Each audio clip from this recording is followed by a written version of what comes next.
foundations of a recall. For a recall, I require that my dog touches my hand. The reason I do this is for safety.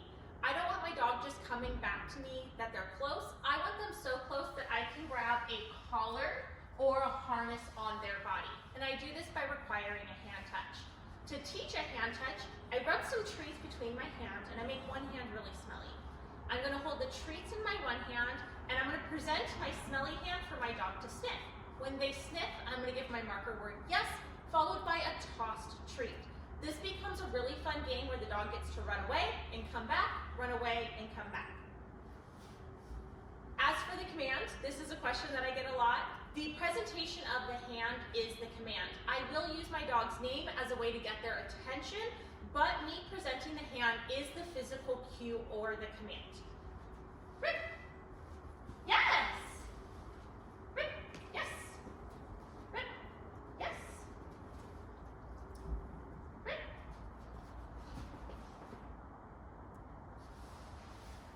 Rip. Yes.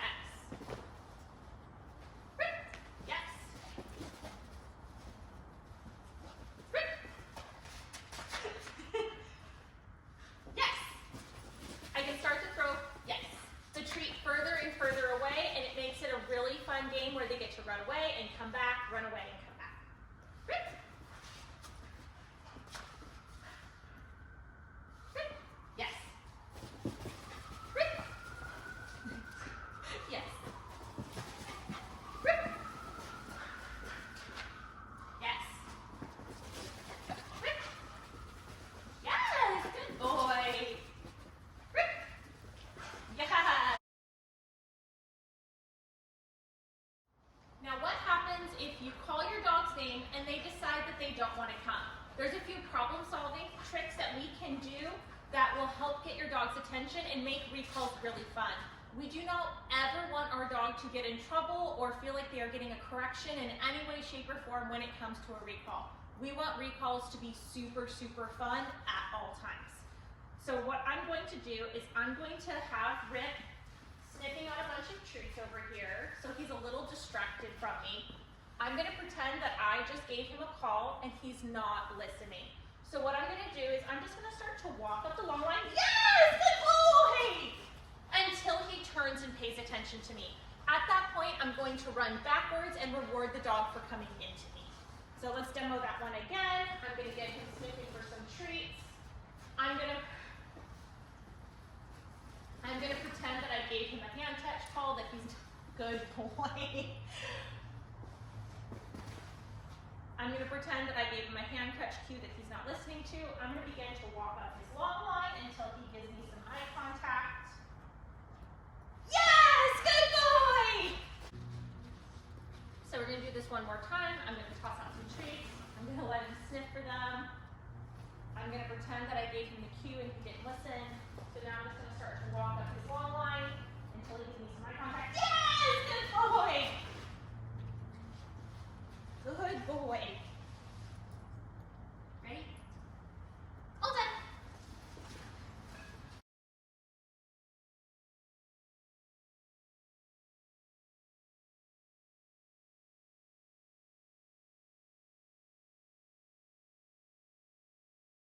So why didn't I just give him the command again? Why didn't I just give him another opportunity? And the reason for this is that we don't want dogs to learn that they can, one, blow off a recall and not listen to you. We want to hold that criteria that when I ask for a behavior, I'm going to expect you to do it, especially for something that's as life-saving as a recall. We also don't want our command to turn into multiple words. If we keep repeating words, our sit command can very easily become sit, sit, sit, instead of just one command. Or for our recall, it's just me having to repeat his name so many times for him to then make that decision. And we don't want our dogs to get into those bad habits, so we just start from the very beginning creating good habits. If you find that you consistently have a dog who is blowing you off, it generally means that you're giving them a little bit too much freedom. A long line is such an amazing tool. Until the dog has a consistent recall, they should be on a long line at all times. This even means when they are out about in the yard as a young puppy, make sure that you're using a long line so that your dog is not practicing blowing you off.